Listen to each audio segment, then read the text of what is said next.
الحمد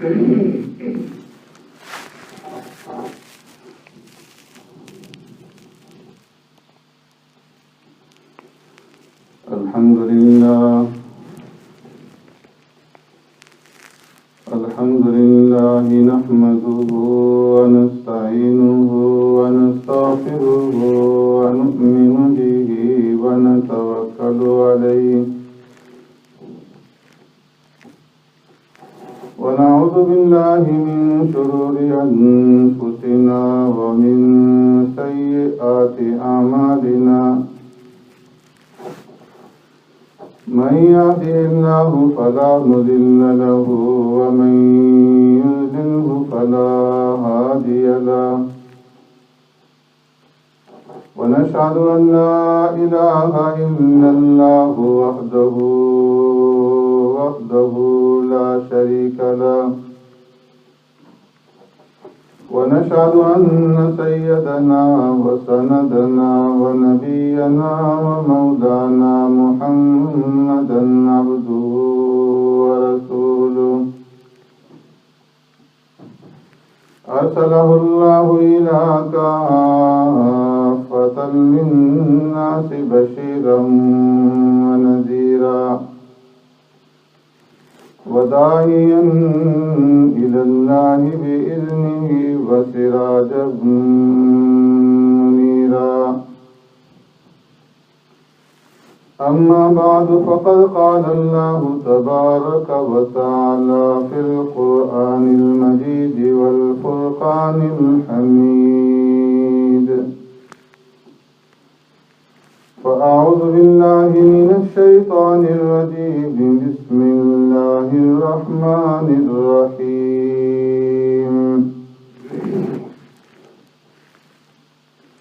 والمطلقات يتربصن بأنفسهن ثلاثة قروء ولا يحل لهن أن يكتمن ما خلق الله في أرحامهن إن كن يؤمن بالله واليوم الآخر وبعولتهن أحق بردهن في ذلك إن أرادوا إصلاحا ولهن مثل الذي عليهن بالمعروف وللرجال عليهن درجة والله عزيز حكيم صدق الله مولانا العظيم يا رب صل وسلم دائما أبدا على حبيبك خير الخلق كلهم هو الحبيب الذي ترجى شفاعته لكل هول من الأهوال مقتحم والمطلقات يتربصن بأنفسهن